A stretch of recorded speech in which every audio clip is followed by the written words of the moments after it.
my name is Mallory, and I'm going to be talking about why social networking sites should be regulated for teenagers.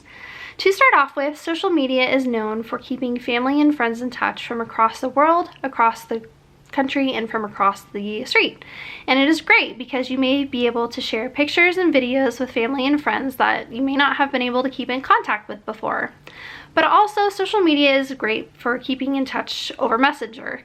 If you were able to write someone, it may take a while if you were to send them a letter, mail it, have them write it back, and then send it back to you. Whereas if you were to instant message someone, they could respond back even within seconds. Social media is great for also motivating others. If you were to see someone online who is living a healthier lifestyle and maybe even gone back to college, this may influence you to do those things as well and to live an overall better life and to do better things in your life for yourself. Social media is also great for learning things. For example, YouTube.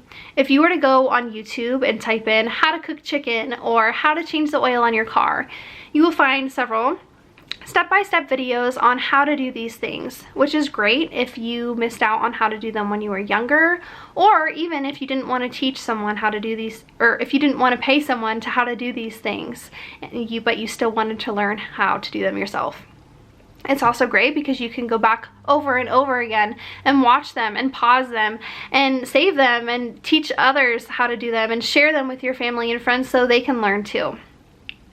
Social media is also great for spreading awareness. For example, if someone was to go missing, many times on Facebook, you will see a missing persons poster with that person's age, their picture, and where they were last seen.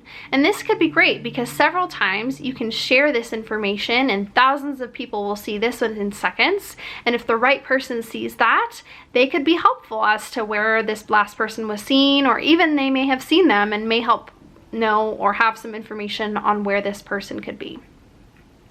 Social media is also great as a creative outlet.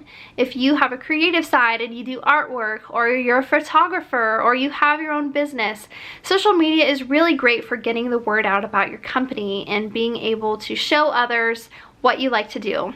It's also great for networking, so if you wanted to meet people who love to do the same things that you do, it's also great for keeping in touch with those people and meeting new people as well. Although there are many positive attributes to social media, there are quite a few negative attributes to social media as well.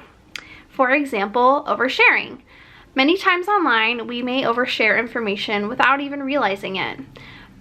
Examples could be sharing pictures of where your kids go to school, or posting their birthdays, or even posting what political affiliation you are, or things like that. Could be detrimental because if the wrong person sees it, it could not only hurt you, but it could hurt your family as well.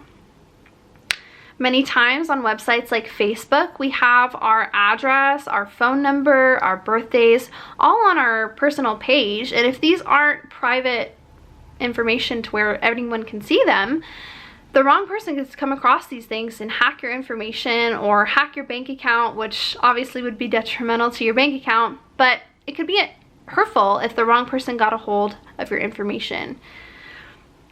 Also, on social media, many times there is cyberbullying, and you'd think that this would happen with teenagers, but unfortunately it happens with adults as well. Online, teenagers may not have that sense of maturity to realize that they shouldn't be saying certain things, and they could be saying hurtful things to other teenagers or other people online that could increase the risk of anxiety, depression, and even suicide. This happens with adults as well. Many adults, especially if they disagree with another adult on politics or religion, they will put that person down who doesn't agree with them online, and this could be very detrimental and hurt someone's self-esteem. Also, there is a false sense of reality on social media sites such as Instagram. Many times on social media sites such as Instagram, we share pictures and videos of our best moments, but we don't ever talk about the moments that aren't great. Many times we will share pictures of our weddings and our new babies and our new houses and cars that we're buying and graduating college, which are all awesome accomplishments that we should be proud of. But also, I feel like we should talk about more negative things that happen in our lives as well, because then people start to compare their lives to ours and start to tell themselves, well, why don't I have these things going on in my life? And that could also lead to depression and anxiety. With that, many girls on social media, especially teenagers, they compare their looks to other women on social media.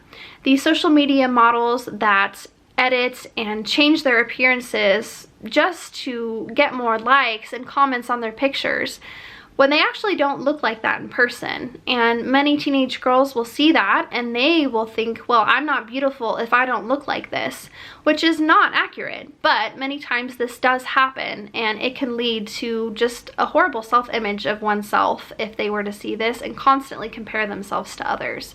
It will create depression and anxiety as well. As well as those things, many times social media is a waste of time for teenagers.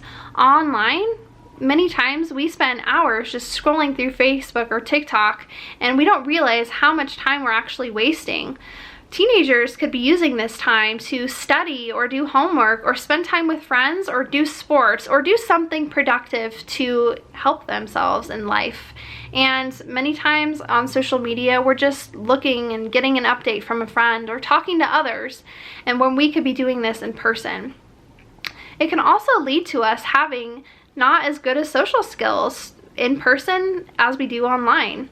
If we constantly talk to people online and not in person, we may not be able to have that confidence to talk to somebody face to face, and we may have social anxiety when we come to that.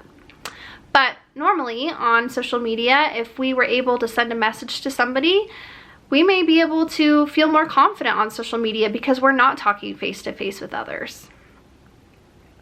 And overall, social media is terrible because for teenagers, it also leads to a lack of sleep, because many times teenagers will be up late hours of the night, and they will not be spending that time going to sleep and getting ready for school the next morning, or they will be just wasting their time schooling into the late night and having to wake up early for school and not realizing that they need that sleep to be able to focus on their school, which could lead them to having bad grades and lead them to having not be able to getting to college and not being able to perform as well as they should. Overall, I do feel like the negative attributes are more harmful to teenagers than the positive ones are. Of course, social media can always be regulated, and it should be, but I feel like social media, if not used appropriately, can lead to many things that teenagers already experience, like depression and anxiety. And that is why I feel like social media should be regulated. Thank you.